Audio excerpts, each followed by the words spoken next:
ఓం శ్రీ సాయిరామ్. సాయి గురుకులం కార్యక్రమానికి స్వాగతం. బాబా ఎప్పుడూ చెప్తుండేటువంటి వారు, కలిమాయ చాలా బలమైనటువంటిది.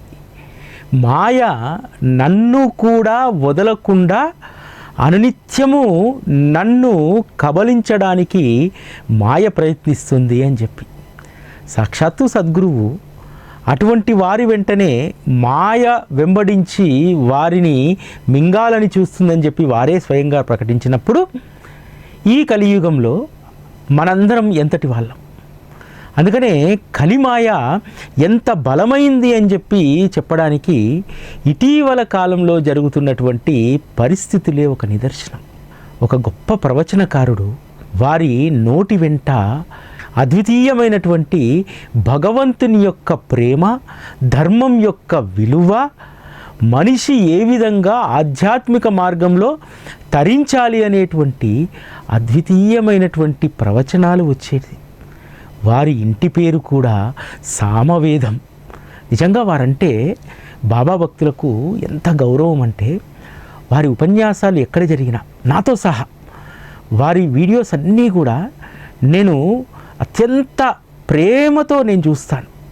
వారు చెప్పేటువంటి విధానం, ఏ విధంగా మన ధర్మంలో మనము మానవీయ విలువల్ని పెంచుకోవాలి అనేటువంటి అద్వితీయమైనటువంటి విషయాలు ఋషిపీఠం అనేటువంటి మ్యాగజైన్ ద్వారా వారి యొక్క సంపాదకీయాలు, అందులో వచ్చేటువంటి వ్యాసాలు నిజంగా అత్యద్భుతంగా ఉండేటువంటివి. మానవ ధర్మం, దాంతోపాటు ఆధ్యాత్మిక చింతన, ఇటువంటి విషయాలు, భగవంతుని యొక్క సహచర్యం ఎంత అద్భుతమైనటువంటిది. ఈ విషయాలన్నీ కూడా మహాద్భుతంగా ఉండేటువంటివి. కానీ అటువంటి సామవేదం వారిచే కూడా మాయ ఈ విధంగా మాట్లాడిస్తుంది. కలిమాయ అంటే ఎట్లా ఉంటుందో అని చెప్పి మనం అందరం అనుకుంటాం కదా.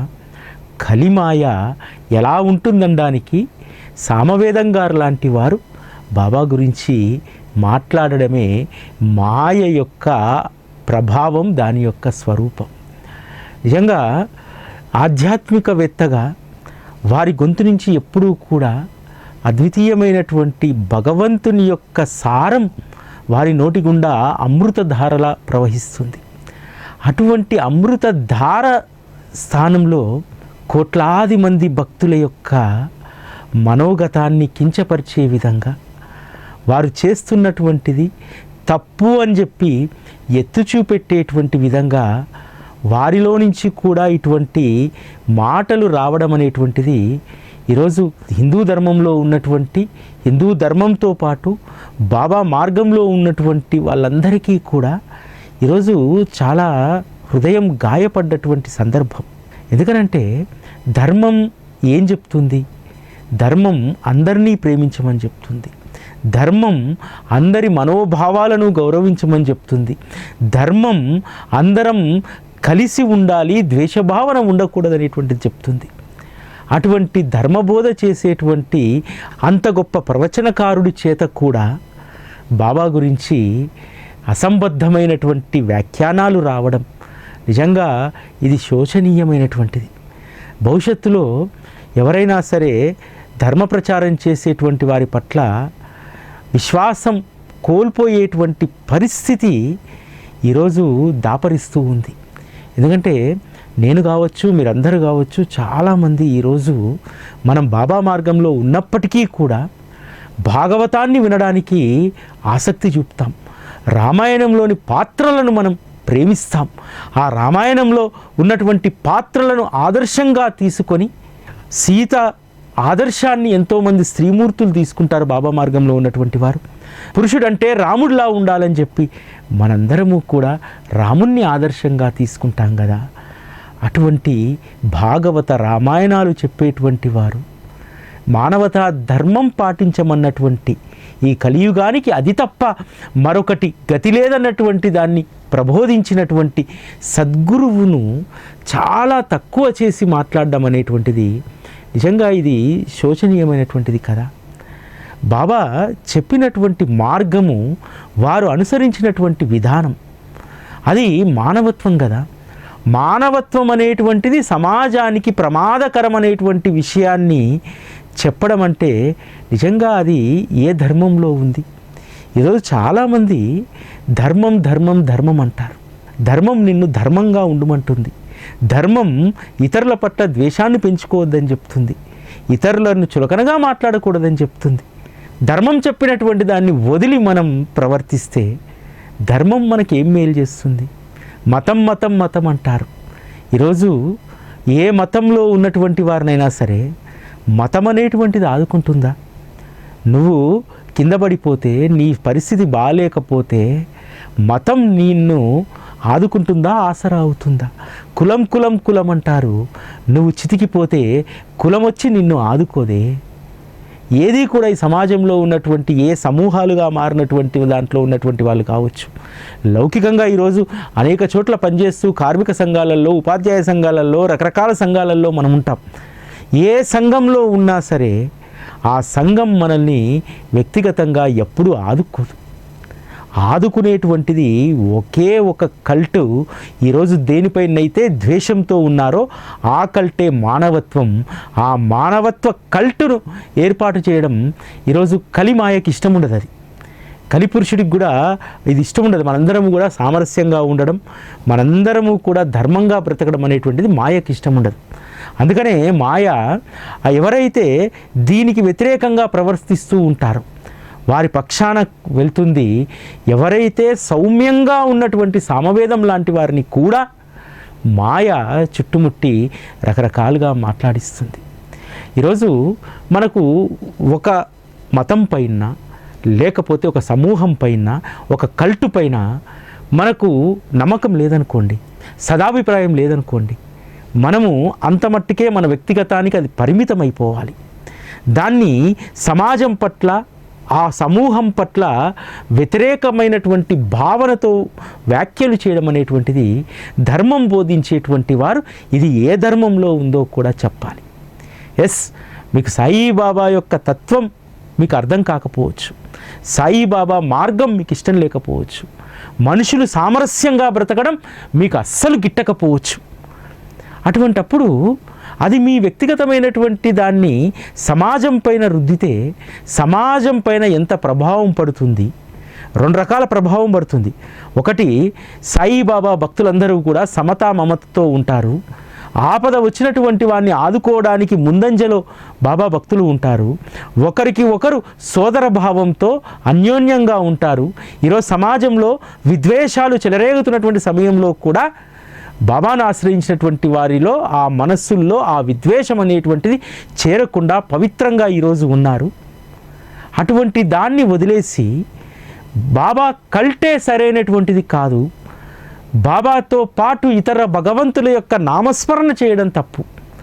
నిజంగా ఎవరైనా సరే ఎదుటి వ్యక్తి తప్పు చేస్తుంటే ఆ తప్పును సరిదిద్దే విధంగా మాట్లాడాలి. కానీ ఈరోజు బాబా మార్గంలో ఉన్నటువంటి వారు భగవంతుని యొక్క సహచర్యంలో ఇంకా దగ్గరకు జరగడానికి బాబాతో పాటు రాముణ్ణి స్మరిస్తే తప్పంటున్నారు, కృష్ణుణ్ణి స్మరిస్తే తప్పంటున్నారు. మరి భగవంతునికి వీళ్ళందరినీ దూరం చేసి సమాజంలో ధర్మాన్ని ఏ విధంగా నిలబెడతారనేటువంటి విషయం నాకు మాత్రం అర్థం కావట్లేదు. కాకపోతే ఒక గొప్ప విషయం ఏమిటంటే బాబా అందరి డొల్లతనాన్ని బయటేస్తుంటారు. ఈరోజు బాబాకు వ్యతిరేకంగా మాయ రూపంలో కొంతమంది తిరుగుతూ ఉన్నారు. ఆ మాయను ఒక్కొక్కరి దగ్గరికి బాబా పంపించి పరీక్షిస్తూ ఉన్నాడు. పాప మా పరీక్షలో సామవేదం లాంటి మహా గొప్ప ప్రవచనకర్త కూడా ఈరోజు ఆ మాయ బారిన పడ్డారంటే వారు చెప్పినటువంటి మాటల్లో ఒక గొప్ప నిజాయితీ ఉంది తెలుసా. వారు ఆ కార్యక్రమంలో ఒక మాట చెప్పారు. మా తండ్రి గారు నాకు చెప్పారు, శ్రీ సాయిబాబా సిద్ధపురుషుడు, వారిని మనం గౌరవించవచ్చు, ఆరాధించవచ్చు అనేటువంటి విషయం మా తండ్రి గారు చెప్పారు. చంద్రశేఖరానంద సరస్వతి భారతి గారు వారు బాబా గురించి గొప్పగా మాట్లాడారు, మాకు వారు గురుతుల్యులు అని చెప్పడం జరిగింది. మరి తండ్రి చెప్పినటువంటి మాట పైన మనకు గౌరవం లేకపోతే, గురువు చెప్పినటువంటి దానిపైన మనకు గౌరవం లేకపోతే మనం ఏమి బోధ చేస్తున్నాం అనేటువంటి విషయం కూడా మనం ఆలోచించుకోవాలి కదా పూజ్యులైనటువంటి సామవేదం గారు. ఎందుకంటే ఇప్పటికీ వారి పట్ల నాకు గౌరవం ఉంది. ఎందుకంటే మాయ ఒక్కొక్కసారి ఒక్కొక్కరిని నాట్యమాడిస్తూ ఉంటుంది. మాయ సామవేదం వారి యొక్క ఎంతో పుణ్యం చేసుకున్నటువంటి నాలిక పైన కూడా మాయ అబద్ధాలు చెప్పించిందంటే, మాయ ద్వేషపూరితంగా మాట్లాడిచ్చిందంటే నిజంగా మాయ ప్రభావానికి ఇంతకంటే గొప్ప నిదర్శనం ఇంకొకటి ఉండదు కదా. బాబా ఏం చేశాడు? హిందూ ధర్మానికి ఏమి హాని చేశాడు? మీ ధర్మంలో మీరు ఉంటూ నేను చెప్పినటువంటి శ్రద్ధా సబూరి అనేటువంటి 2 మూల సూత్రాలను అంటిపెట్టుకొని భగవంతుని పట్ల ప్రేమను పెంచుకోమన్నారు కదా. ఈరోజు హిందూ ధర్మంలో ఎవరైతే బాబా మార్గంలో ఉన్నారో వారు మాత్రమే భగవంతుని పట్ల నిబద్ధతతోటి, భక్తితోటి, శ్రద్ధతోటి భగవంతుని యొక్క కార్యాలను జయప్రదం చేయడంలో, భగవంతుని యొక్క కార్యాల్లో నిత్యము నిమగ్నం అయ్యేటువంటి వాళ్ళలో బాబా భక్తులే 80% మంది ఉంటారు ఆ కార్యక్రమాల్లో. ఈరోజు హైదరాబాద్లో చాలా మందిరాలను చూస్తూ ఉంటాం. చాలా మందిరాల్లో ఉన్నటువంటి ట్రస్టీలు బాబాను ఆశ్రయించినటువంటి వాళ్ళే. బాబాను ఆశ్రయించిన తర్వాతనే వాళ్ళు అనేక మందిరాలకు ట్రస్టు సభ్యులుగా మారారు. అనేక సేవా కార్యక్రమాల్లో వారు నిమగ్నమయ్యారు. ఏ విధంగా వచ్చింది ఈ విజ్ఞత? ఏ విధంగా వచ్చింది ఈ సంస్కారం? శ్రీ సాయి బాబా అనేటువంటి మానవత్వం అనేటువంటి కల్టు నుంచి కదా. బాబా భక్తులందరికీ కూడా ఈరోజు మతాన్ని ఆపాదించేటువంటి పని చేస్తున్నారు. ఇది సాయిబాబా మతము అని చెప్పి. మానవత్వమే మతమైతే ఇక ప్రపంచంలో మతాలతో సంబంధం లేదు కదా, భారతదేశంలో కూడా సంబంధం లేదు కదా, ఏ మతము ఉండకూడదు కదా. బాబా చెప్పింది అదే కదా. ఈ భారతావనిలో ఉన్నటువంటి అనేక మతాలను, అదేవిధంగా ధర్మాన్ని కాపాడేటువంటిది ఒక్క మానవత్వం మాత్రమే. ఆ మానవతా ధర్మం లేనటువంటి మతమేది కూడా మనుగడ సాధించదు అనేటువంటి విషయం బాబా చెప్పినటువంటి సారం కదా. మరి ఈరోజు హిందూ సమాజంలో మానవత్వం కనుమరుగవుతున్నటువంటి తరుణంలో ఇంటి ముందుకు వచ్చి భవతీ భిక్షాం దేహి అంటే 4 గింజలు కూడా వెయ్యనటువంటి దుస్థితిలో మానవత్వం ఉన్నప్పుడు బాబా భుజాన జోలి తగిలించి భిక్ష చేస్తూ మీ ఇంటికి వచ్చినటువంటి భిక్షువుకు మీరు ఆహారం పెడితే అతిథి యజ్ఞం చేసినట్టు, ధర్మంలో ఈ అతిథి యజ్ఞం అనేటువంటిది అత్యంత ప్రధానమైనటువంటిది. నువ్వు తినేటువంటి ఆహారం నీ జీవన విధానానికి వీటన్నింటినీ కూడా మూలం నువ్వు సంపాదించేటువంటి పుణ్యం అతిథిని గౌరవిస్తే కదా వచ్చేదనేటువంటి ఈ మూల సూత్రాన్ని, మానవతా ధర్మానికి ఉన్నటువంటి గొప్ప వైభవాన్ని చెప్పినటువంటిది బాబా కాదా? ఈ మానవతా ధర్మం చెప్పడం నేరమా బాబా? ఈరోజు ఆకలిగా ఉన్నటువంటి వాళ్ళందరికీ కూడా అన్నం పెట్టండి, చేతనైతే సహాయం చేయమని చెప్పినటువంటి ఆ మానవతా మూర్తిని మీరు అనేక రకాలైనటువంటి చట్టాల్లో, రకరకాలైనటువంటి భూతద్దాల ద్వారా వారి తత్వాన్ని చూడడం అనేటువంటిది ఎంతవరకు సమంజసమైనటువంటిది? కానీ గొప్ప విషయం ఏమిటో తెలుసా? ఇంత జరుగుతున్నా, ఇంత ద్వేషాన్ని, విషాన్ని చిమ్ముతున్నా బాబా భక్తుల్లో కలవరపాటు లేదు చూశారా? ఇది బాబా చేసినటువంటి బలమైన పునాది. బాబా భక్తులు ఎవరో బియ్యం బస్తా ఇస్తానంటేనో, లేకపోతే 1000 రూపాయలు ఇస్తానంటేనో బాబా పాదాల వద్దకు వచ్చినటువంటి వాళ్ళు కాదు. వారు స్వ అనుభవం ద్వారా బాబాను తెలుసుకొని బాబా వద్దకు వచ్చినటువంటి వారు. వచ్చిన తర్వాత జీవితాలను మార్చుకున్నటువంటి వారు, వారి యొక్క స్వభావాలను మార్చుకున్నటువంటి వారు. అరే, ఈ ప్రపంచంలో ఈరోజు ఎంతమందికి తృప్తి కలుగుతుంది? అన్నింటినీ ప్రేమగా స్వీకరించేటువంటి మనస్తత్వం ఉన్నటువంటి వారు బాబా మార్గంలోనే ఉన్నారు తెలుసా. ప్రవచనకర్త అంటే 10 మందిని కూడా పరమార్థం వైపు నడిపించేటువంటి వారు.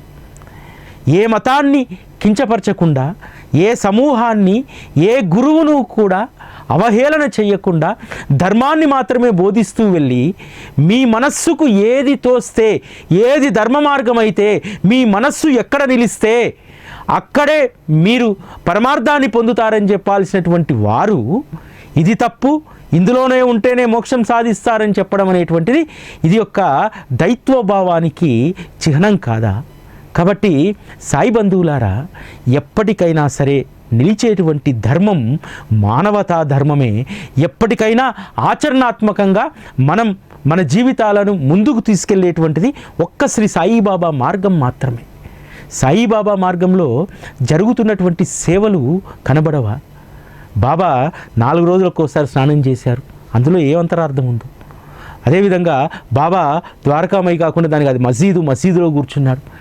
ఎక్కడ కూర్చుంటే ఏమిటి, బాబా ఈరోజు ప్రపంచాన్ని సంస్కరించాడా లేదా? ప్రపంచాన్ని సంస్కరించి మానవతా విలువలు పెంచుతున్నటువంటి బాబాను ఒక కల్ట్ అంటున్నారు. ఎస్, కల్ట్ అయితే ఏముంది? మానవత్వం ఒక కల్ట్ అయినప్పుడు సాయిబాబా మార్గం కూడా ఒక కల్ట్ అనడంలో నిజంగా మేమేమి దాన్ని చిన్నబుచ్చుకోవట్లేదు.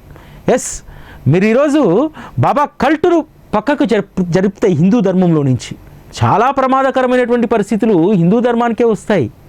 బాబా కల్టును మీరు వెలివేస్తేనో, బాబా కల్ట్ పట్ల చులకనగా మాట్లాడితే వైభవం తగ్గేది హిందూ ధర్మానికి అనేటువంటి విజ్ఞత లేకుండా ఉన్నటువంటి పెద్దల గురించి నిజంగా ఈరోజు మాట్లాడడం అనేటువంటిది శోచనీయమైనటువంటి విషయం. ఈరోజు షిరిడీకి వెళ్ళి చూడండి, అంతెందుకు హైదరాబాదులో ఉన్నటువంటి అనేక పెద్ద మందిరాలు కేవలం బాబా మూర్తిని పెట్టి పూజ చేసి ఇంకోటి చేసి అందుకు మాత్రమే పరిమితం కాలేదు. ఈరోజు హైదరాబాదు నడిబొడ్డున ఉన్నటువంటి పంజగుట్ట సాయిబాబా మందిరము ఒక ప్రత్యేకమైనటువంటి ఆసుపత్రిని నడిపిస్తుంది. అంతేకాదు అనేక మంది విద్యావేత్తలు ఇక్కడ బాబా మార్గంలో ఉన్నటువంటి వారు ఎన్ని రకాలైనటువంటి సేవలు చేస్తున్నారో తెలుసా? దిల్సుఖ్ నగర్ లాంటి సాయిబాబా మందిరంలో నేను చిన్నగా ఉన్నప్పటి నుంచి నడుస్తుంది ఫ్రీ హెల్త్ క్యాంపులు. హిందూ ధర్మంలో మరి ఇటువంటి సేవ అన్ని చోట్ల ఎందుకు జరగట్లేదు? ఎందుకు భక్తులకు భక్తితో పాటు వారి యొక్క ఆరోగ్య సమస్యలు, అనేక చోట్ల యోగాలు, అనేక చోట్ల రకరకాలైనటువంటి పర్సనాలిటీ డెవలప్మెంట్ కార్యక్రమాలు బాబా మార్గంలో ఎందుకు జరుగుతున్నాయి? అంటే ఈరోజు ఏ పరిస్థితి వచ్చిందంటే, సామవేదం గారే వారు ఇంటర్వ్యూలో చెప్పారు, వారి పేరు చెప్పలేదు, నేను చెప్తాను. అమెరికాలో నోరీ దత్తాత్రేయ అనేటువంటి గొప్ప వైద్యులు, వారు క్యాన్సర్ వైద్య నిపుణులు, అటువంటి గొప్ప విద్యాధికులు, డాక్టరు, ప్రపంచ ప్రఖ్యాతిగాంచినటువంటి నోరీ దత్తాత్రేయ గారు స్వయంగా వారి సొంత ఖర్చుతో బాబా మందిరం నిర్మించారు కదా. నిర్మించి ఆ మందిరంలో ఇప్పటికీ సామవేదం గారు లాంటి వారి అనేక మంది ప్రవచనాలు ఆ హాల్లో పెట్టించారు కదా. మరి ఆ బాబా ప్రాంగణాలు ఈ తత్వవేత్తలు అదేవిధంగా ఈ ప్రవచనకర్తలకు అవి వేదికలుగా అనేక సందర్భాల్లో నిలవలేదా? అంటే గొప్ప విజ్ఞత కలిగి ప్రపంచ ప్రఖ్యాతిగాంచినటువంటి నోరీ దత్తాత్రేయ గారు లాంటి వారు ఒక మతాన్ని ప్రోత్సహించినట్ట, వారు ఒక కల్టును ప్రోత్సహించినట్ట. ఒకసారి ఎప్పుడైనా వీలైతే సామవేదం గారు కావచ్చు, ఇంకెవరైనా కావచ్చు, వ్యక్తిగతంగా డాక్టర్ నోరీ దత్తాత్రేయ గారిని కూర్చోబెట్టి బాబా మీకేం చేశారని చెప్పి అడగండి.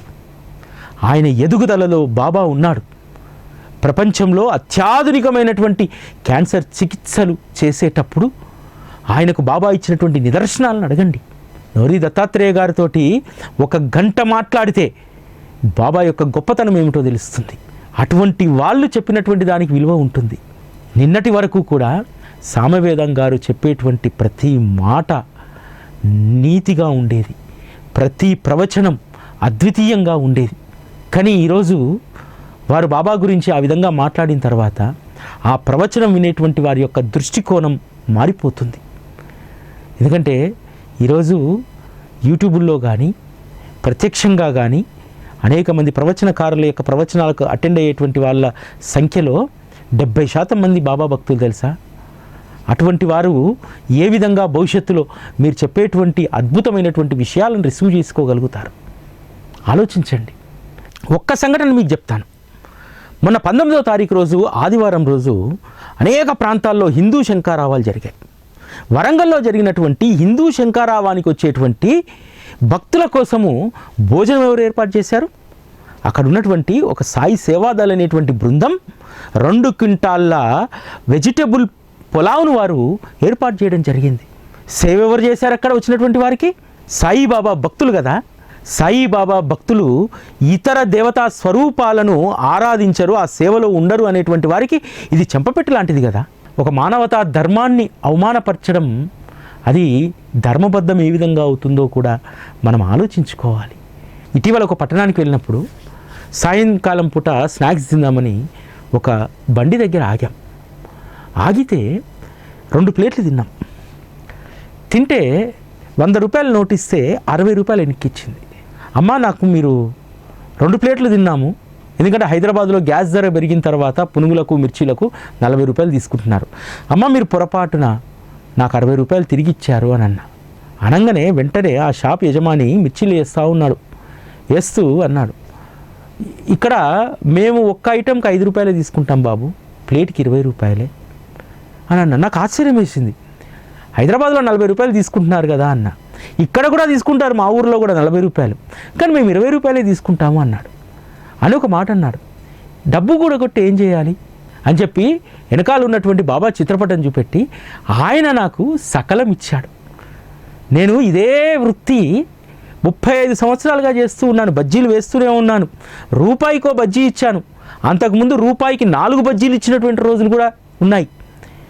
ఆయన నాకు సకలం ఇచ్చాడు. మరి సకలం ఇస్తే బజ్జీలు ఎందుకు వేసుకుంటున్నామని అడిగాను నేను మామూలుగా, ఎందుకంటే మనల్ని గుర్తుపట్టరు కదా అందరూ అన్ని సందర్భాల్లో. ఎందుకు వేసుకుంటున్నామని నిలదీశా. మరి ఆయన బాగుపరిచినప్పుడు నువ్వు ఎందుకు వేసుకుంటున్నావు బజ్జీలు, నీ స్థితి మారాలి కదా అంటే, స్థితి మారడం అంటే చేసేటువంటి పనిని వదిలేయడం కాదు బాబు. నాకు 3 కుమార్తెలు, ఏ ప్రయాసాలు లేకుండా పెళ్ళిళ్ళు జరిగిపోయాయి, వాళ్ళకి పిల్లలు పుట్టారు. ఈరోజు పెళ్ళిళ్ళు కావడమే కష్టం, పెళ్ళిళ్ళు అయితే పిల్లలు పుట్టడం కష్టం. ప్లస్ నేను ఎవరిపైన ఆధారపడి లేను, నేను నా కష్టంపైనే ఆధారపడుతున్నాను.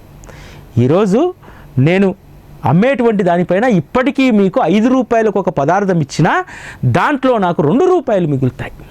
రోజుకు నేను ఇటువంటి ఐటమ్స్ ఒక 100 అమ్మినా నేను నా భార్య ఇద్దరం తినడానికి కావాల్సిన దానికి లోటు లేదు. అంటే ఎంత గొప్ప తృప్తి వాళ్ళు అక్కడ అనుభవిస్తూ ఉన్నారు. ఎవరి వల్ల కలిగింది? ఏ సద్గురువునైతే నమ్ముకున్నారో ఆ సద్గురువు ఇచ్చినటువంటి జీవన విధానం కదా. ఈ జీవన విధానాన్ని, తృప్తికరమైనటువంటి జీవన విధానాన్ని తప్పుపడతామా మనం? తృప్తికరమైనటువంటి జీవితాలను గడిపేటువంటి సంస్కారం ఇచ్చినటువంటి సద్గురువు పట్ల చులకనగా మాట్లాడతామా? బాబాది ఏ మతము, ఏ ధర్మము, సనాతనంలో ఉన్నాడా, ఎన్ని ప్రశ్నలు వేస్తూ ఉంటారు. కానీ సద్గురువు ద్వారా సమాజానికి జరుగుతున్నటువంటి మేలును మాత్రం వీళ్ళు చూడరు. సమాజానికి జరుగుతున్నటువంటి మేలు ఎంత గొప్పది.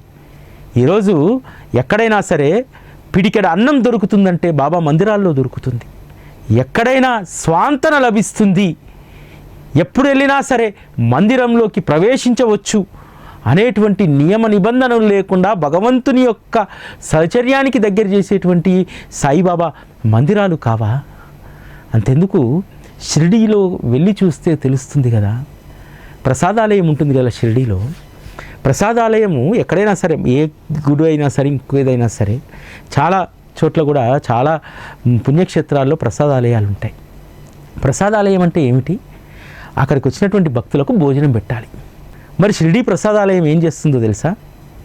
బాబా చెప్పినటువంటి మార్గంలో ఆ ఊరిలో అంధ బాలికల యొక్క అనాథాశ్రమం ఉంది.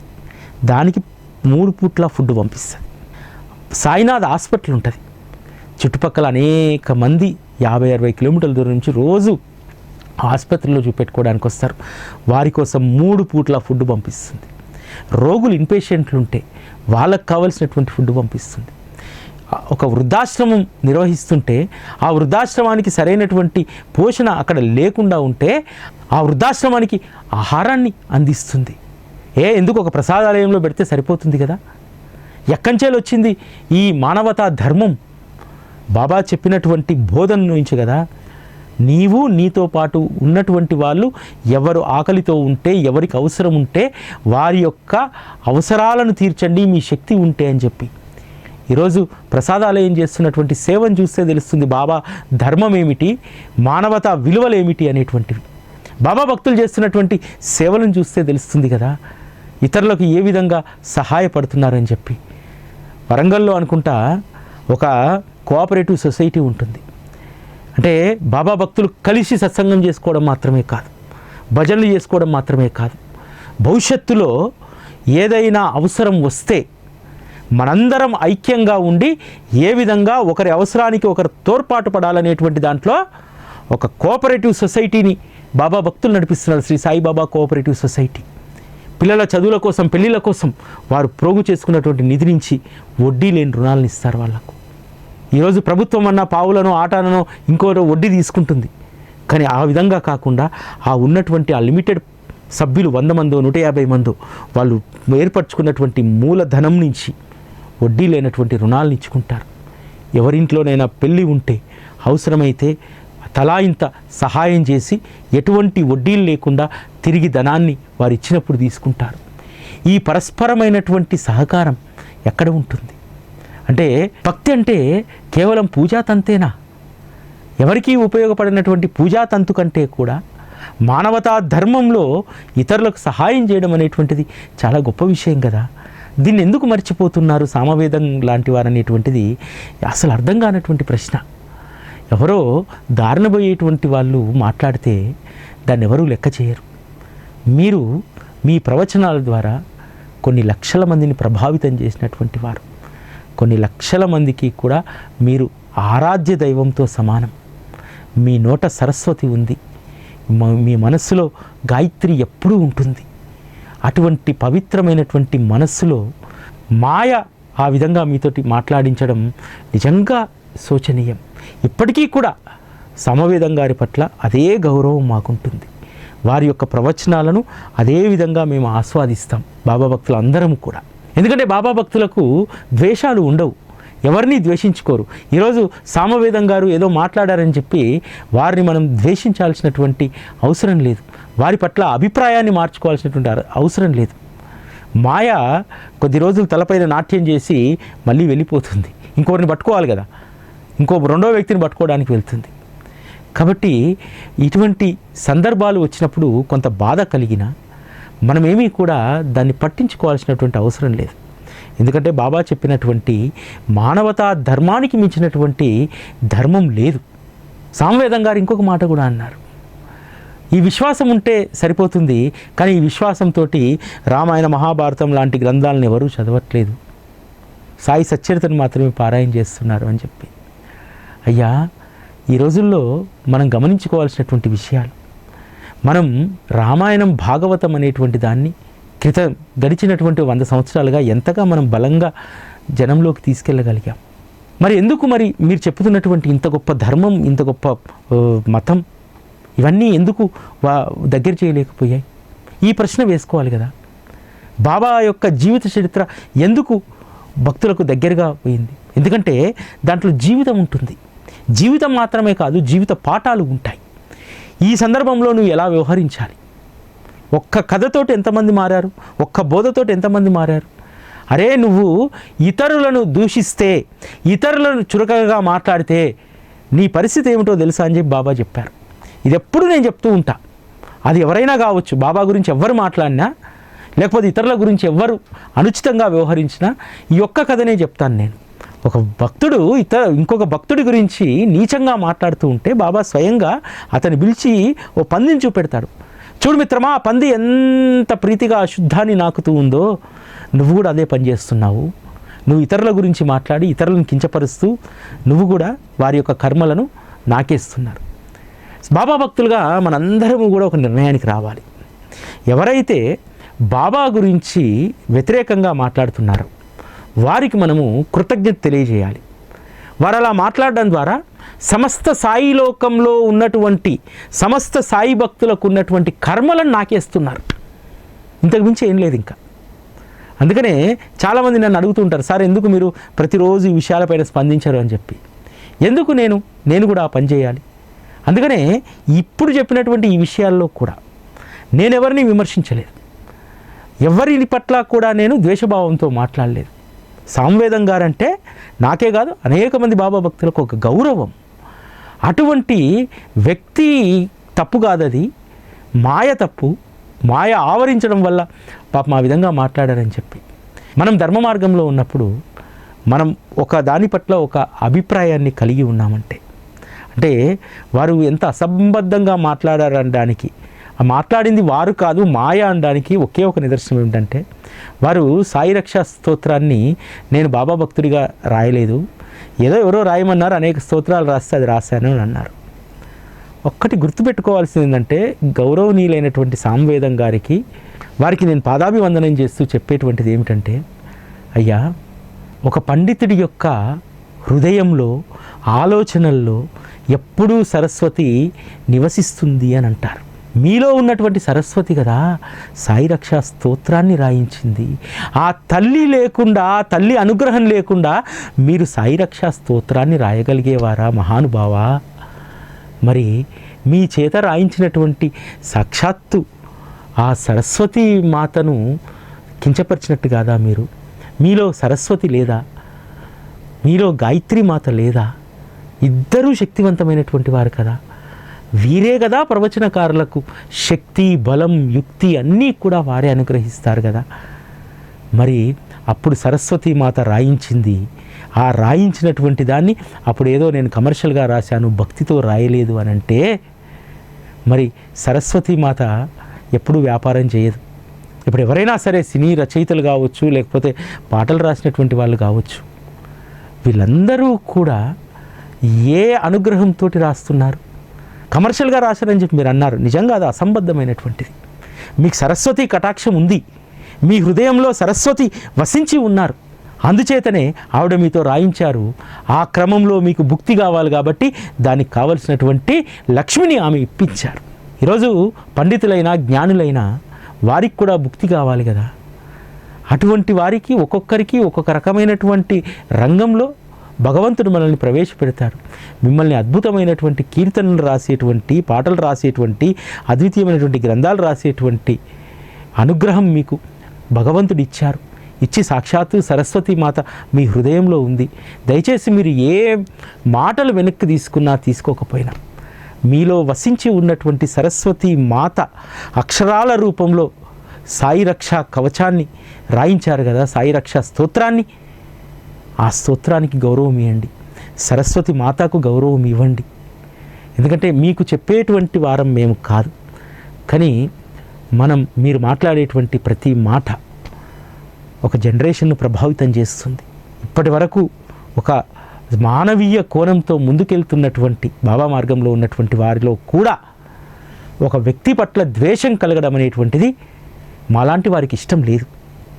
ఇప్పటికీ కూడా మీరు ఎన్ని మాట్లాడినా మీరంటే మాకు గౌరవం, సరస్వతీపుత్రులు. కాకపోతే ఆ మాయను మాలాంటి వాళ్ళం మేము అదుపు చేయలేం కాబట్టి, మాయ తాండవించడం అనేటువంటిది, మాయా ప్రభావం అనేటువంటిది ఈ కలియుగంలో సర్వసాధారణమైనటువంటి దాన్ని మాత్రమే మేము భావిస్తాం తప్ప దీని గురించి ఎవరేం మాట్లాడినా మేము పట్టించుకోం. ఒకటే గుర్తొస్తుంది మాకు బాబా చెప్పినటువంటి మాట, మాయ నన్ను కూడా వదలలేదు, హరిహర బ్రహ్మాదులనే మాయ వదలలేదు, ఈ ప్రవచనకారులు ఎంత అనేటువంటి ఆ ఒక్క మాట ఎప్పుడూ మాకు గుర్తుంటుంది. కాబట్టి ఈరోజు మా మనస్సు నొచ్చుకున్న, మీ మనస్సు నొచ్చుకోకుండా ఉండేలాగానే మేము వ్యవహరించాలి సాయి భక్తులుగా. అదే మా ధర్మం. మాకు బాబా నేర్పినటువంటి ధర్మం ఏమిటంటే ఇతరుల మనస్సులను గాయపరచకూడదు, ఇతరుల అభిమతాలను కించపరచకూడదు, ఇతరులను వేరే చట్రంలో ఇరికించి చూడకూడదు అనేటువంటిది బాబా మాకు నేర్పినటువంటిది. అందుకనే ఈరోజు మేము సంస్కారవంతులుగా ఈ సమాజంలో ఒక ఉన్నతమైనటువంటి స్థితిలో ఉన్నత సంస్కారాలు కలిగి భగవంతుడు ఇష్టపడేలా మా జీవనాలను మేము కొనసాగించుకుంటున్నాం. కాబట్టి పెద్దలారా, ఒకసారి ఆలోచించండి. మానవత్వాన్ని మీరు విధ్వంసం చేస్తారా? మానవతా విలువల్ని మీరు కాలరాస్తారా? ఈరోజు మానవతా విలువలతోటి, మానవతా సంస్కారంతో ఈరోజు బాబా మార్గంలో ఉన్నటువంటి భక్తులను వాటిని వదిలేసి రమ్మంటారా? ఈరోజు ఆ విలువలు ఉన్నాయి కాబట్టే హిందూ ధర్మం పరిరక్షించబడుతుంది. ఇంటి గడపలకు పసుపు బొట్లు పెట్టి ఎర్ర బొట్లు పెడుతున్నారు అంటే, ఇంకా కల్చర్ నిలబడ్డదంటే బాబా భక్తుల వల్లనే అనేటువంటి విషయాన్ని గుర్తుపెట్టుకోండి. ఈరోజు బాబా భక్తి మార్గమే లేకపోతే ఇప్పుడున్నటువంటి ఈ యుగంలో మాయ విస్తృతంగా తాండవం చేస్తున్నటువంటి ఈ తరుణంలో ధర్మం ఎక్కడ నిలబడేది? మానవత్వం ఎక్కడ నిలబడేది? మతం ఎక్కడ నిలబడేది? వీటన్నింటికి ఒక కవచంలాగా ఈరోజు బాబా మార్గంలో ఉన్నటువంటి భక్తులు నిలబడ్డారు. పడిపోతున్నటువంటి మానవతా విలువలని, ధర్మబోధను, మన యొక్క సాంప్రదాయాలను ఈరోజు నిలబెడుతుంది బాబా భక్తులు. నాకు తెలిసి ఒక 20 సంవత్సరాల క్రితము ఒక కల్చర్ కనుమరుగవుతున్నటువంటి సందర్భం, ఇంట్లో దీపం పెట్టినటువంటి దుస్థితి ఉండేటువంటిది. అటువంటిది బాబా మార్గంలోకి వచ్చిన తర్వాత చాలా కుటుంబాలు మారాయి. ఒక్క బాబాకే దండం పెట్టరు, ఒక బాబాకే దీపం పెట్టరు, ఎవరూ చేయనంత ఘనంగా అనేక పండుగలను బాబా భక్తులు చేస్తారు. అది బాబా నేర్పినటువంటి సమతా భావం. కాబట్టి ఎవరైనా సరే బాబా గురించి మాట్లాడేటప్పుడు ఒకటి దృష్టి పెట్టుకోండి, ఈ సమాజంలో మీరు మానవతా విలువలను విధ్వంసం చేయదలుచుకుంటే బాబాకు వ్యతిరేకంగా మాట్లాడండి. ఈ సమాజంలో నేను ఉన్నాను, నాతో పాటు అందరూ మానవతా విలువలతో బ్రతకాలి, మానవీయ కోణం ఉండాలి, హ్యుమానిటీ అనేటువంటి కల్ట్ ఉండాలి. మీరు కల్ట్ అంటున్నారు కదా, హ్యుమానిటీ అనేటువంటి కల్ట్ ఉండాలనేటువంటి ఉద్దేశం, సదుద్దేశం మీకు ఉంటే, ధర్మాన్ని మీరు రక్షించేవారైతే బాబాకు వ్యతిరేకంగా మాట్లాడకండి. వీలైతే మీ మార్గంలో ఇంకా ఈ జనుల్లో మానవతా విలువలని, మంచి సంస్కారాలను నేర్పించే విధంగా మీరందరూ మా అందరికీ ఆదర్శప్రాయంగా ఉంటారని చెప్పి కోరుకుంటూ ఓం శ్రీ సాయిరామ్.